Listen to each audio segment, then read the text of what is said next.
Piling mo ako'y mananahan, pagkat ikaw lamang ang aking kalakasan.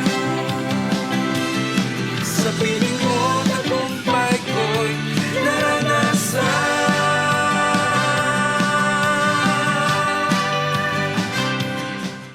Napakaganda pong simulan ang isang araw na sinisimulan po sa pagbubulay-bulay ng salita ng Diyos. At magtatapos din naman dito.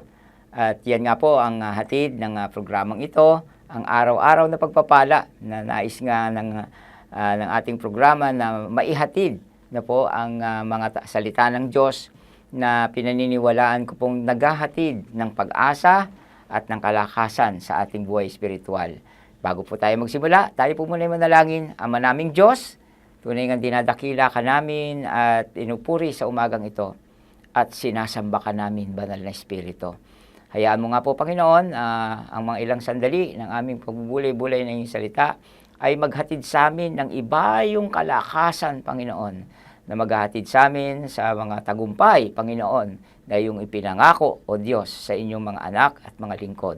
Inaangkin na po namin ito ngayon para sa araw na ito at sa mga darating pa, sa pangalan ng Panginoon Hesus. Ito po aming dalangin. Amen. Amen. So, yun nga po, no? At nasa buwan na po tayo ng Disyembre at magtatapos na po ang taon.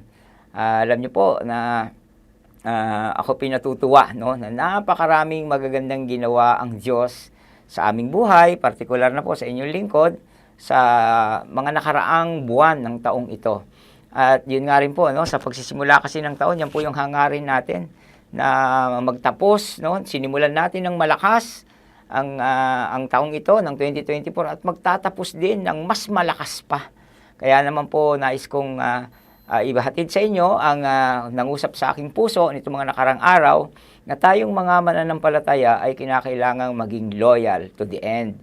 Hanggang may hininga, dapat po tayong maglingkod sa Panginoon. At ito nga po ang aking nasaksihan sa talata po ng aklat ng Exodus chapter 19 verse 5 sa New Living Translation. Ganito po sinasabi, "Now if you will obey me and keep my commandment, you will be my own special treasure from among all the peoples on earth, for all the earth belongs to me." Sa ating pong wika, kung susundin ninyo ako at magiging tapat sa ating kasunduan, kayo ang magiging bayang hinirang, ang buong daigdig ay akin, ngunit kayo'y aking itatangi. Ang dakilang plano ng Diyos ang gaganapin niya sa inyong buhay. Amen? At dito po nakita na talagang tayong mga mananampalataya na nagsasapamuhay ng pagsunod, no, sa Panginoong Diyos sa paraan ng pagiging tapat na tagasunod, no? Yung pong faithful obedience na kinakailangan po nating isakatuparan habang tayo naglilingkod sa Panginoon. Dapat tayo maging sumusunod ng tapat sa Kanya. Okay? Sumusunod tayo sa Kanyang pinag-uutos, no? Sa mga batas ng Diyos ay dapat po nating igalang ito at sundin. At kung meron naman siyang instruction, yun dapat po ang ating mga isinasagawa. Lalo na po sa mga panahon ngayon na tayo ay humaharap sa napakaraming pagsubok na po sa ating bayan. Kailangan po ng mga Kristiyano na po na talagang faithful ang kanilang pagsunod sa Panginoon. Kaya nga hindi po, diyan ko po nakita, hindi nakabase sa titulo, kayamanan, di ba? Kapangyarihan, katanyagan. Na po, dahil sabi ng Panginoon, kung kayo susunod, kayo'y aking itatangi. So ang Diyos ang gagawa ng paraan upang ang ating mga buhay bilang Kanyang mga lingkod na tapat na sumusunod sa Kanya ay makaranas talaga ng pagtatangi ng Diyos. Kaya yan po yung nakita ko na nangusap sa akin. Ano po? At marami po sa Biblia ang halimbawa ng mga taong sumunod ng tapat sa Panginoon. Nandiyan po si Noah, no? Nung inutusan siya ng Panginoon na gumawa ng arko, no? Binigyan siya ng instruction. Kaya na i-build yung ark na po para maligtas yung mga taong yun, talagang mahirap, hindi po madali. Na po, pero sumunod siya faithfully. Na po, hindi yung sinimulan niya, talagang tinapos niya. Kasi yun ang nagiging problema po sa maaring mangyari sa isang Kristiyano. Maraming sinisimulan, pero walang natatapos. Kaya sabi nga, maging loyal tayo sa Panginoon. Kaya mahalaga po talaga na tayo po ay laging sumusunod sa ating pakikipagtipan sa Diyos. Kung ang Diyos ay nangako sa atin, mangako rin naman tayo sa Kanya. Na tayo susunod sa Kanya at gagawin natin ang Kanyang mga pinagagawa. So, kahit mahirap, no, ay ginawa ito ni Noah. Si Abraham, ang kanyang pagsunod ay nagpakita talaga ng isang tunay at ganap na pananampalataya. Nung sinabing i-offer mo ang iyong anak na si Isaac, hindi po siya nagdalawang isip. Ginawa niya agad ito.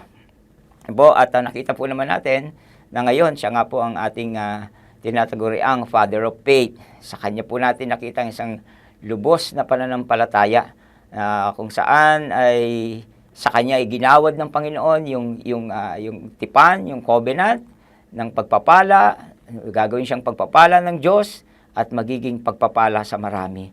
Yan po ay dahil sumunod siya. Yung kanyang katapatang pagsunod sa Diyos ay talagang sinubok at natagpuan siyang handang gawin ito. At pangatlo, si Daniel, yung pagsubok naman kay Daniel, grabe, bawal manalangin sa Diyos ng sumasamba sa Diyos-Diyosan, Pero alam niyo po, si Daniel, yung kanyang pagsunod sa Panginoon ay talagang sinubok sa ganitong sitwasyon. Sinunod pa rin niya kung ano ang nakalulugod sa Panginoon kahit nakataya yung kanyang buhay. At nakita po natin, kung paano siyang iniligtas ng Panginoon sa kanyang kalagayan. Ganyan din po tayo sa mga panahon natin. Walang bagay na hindi nating mapagtatagumpayan kung patuloy tayong sumusunod ng tapat sa Panginoon. Kaya hindi uso sa ating Kristiyano ang mag-give up.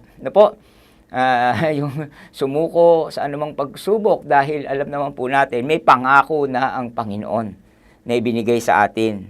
Okay, so marami po ako nakita na mga istorya kasi gusto ko pong malaman yung mga tapat ng mga taong nabuhay. Okay, so nakita ko po sa ating modernong panahon, nakita po natin si Corrie ten Boom, na kung paano niyang itinago yung mga Hudyo nung panahon ng gera, kahit itinaya niya yung kanyang buhay. Dahil sa pagmamahal niya sa bayan ng Diyos, ay gumawa siya ng paraan, hanggang sa siya ay makulong din, Pero hindi nakahadlang sa kanyang paglilingkod ang anumang pagsubok, Ilan po sa atin, medyo konting mga bagay lang na nakukulang sa atin. Parang, ayoko na nga magsimba. Ayoko na nga mag-care group. Ayoko na nga pumunta doon. Ay, naku, umuulan. Napakarami po yung mga bagay na malilit lamang. Pero alam niyo po, kung matatagpuan tayo ng Panginoon na tapat na naglilingkod sa Kanya, ano bang pagsubok ang hindi nating mapagtatagumpayan na kung saan magdadala sa atin sa panibagong level ng pananampalataya at pagpapala na nakalaan sa mga bagay na ito. Okay, so isa pang, ewan ko po kung napanood niyo ang pelikulang si Pastor Richard Wurmbrand, ng Romania. Okay po, talagang nakulong siya dahil sa pangangaral ng salita ng Diyos. Napakarami niyang problemang pinagdaanan, persecution, talagang physically, talagang siya nakatanggap ng maraming parusa, dahil sa kanyang paglabag sa kautusan na bawal mangaral sa lugar ng communist Romania. So, pero alam niyo po, ang mga sumusunod sa Panginoon, hindi talaga nawawala yung kagalakan para gawin yung mga pinag-uutos ng Panginoon dahil siya po talaga yung pumapatnubay sa atin upang tayo magtagumpay. Kaya yan po, nais pong ipaalala sa atin ng Panginoon, magsisimula na naman ang 2025, naway bawat sisimulan po natin at maging sa pagtatapos ng taong ito ng 2024. Sabi ko nga po, Lord, panalangin ko, gawin mo kaming loyal to the end. Kung meron mang tumigil sa kalagitnaan, I pray, Lord, na ibangon mo siya, bigyan mo siya ng panibagong sigla at kalakasan.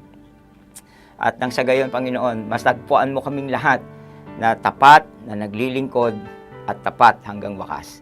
Yan po yung nais ng Diyos na makarating po sa atin ngayong umaga.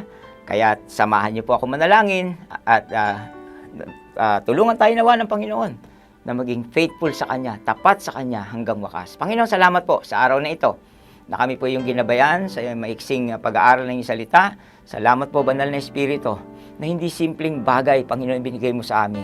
Ito'y nilagay mo sa aming puso, sinelyohan ng banal na dugo ng Panginoong Jesucristo, at naniniwala po kami kung bukas ang aming mga espiritual na paningin at pakikinig at ang aming puso para tanggapin ito at isagawa, Panginoon, sa darating na araw. Masasaksihan po namin na kami nga po ang inyong mga pinili, hinirang, na itinatangi mo, Panginoon, at makikitang liwanag mo sa iyong buhay, sa iba't ibang kaparaanan, sa mabuting kalusugan, kalakasan, pinagpalang buhay, at malawak, Panginoon, malawak na kaharian mo, Panginoon, ang patuloy naming maitataguyod. Sa biyaya mo, Panginoon, kalakasan na ibinibigay sa amin. Purihin ka, O Diyos.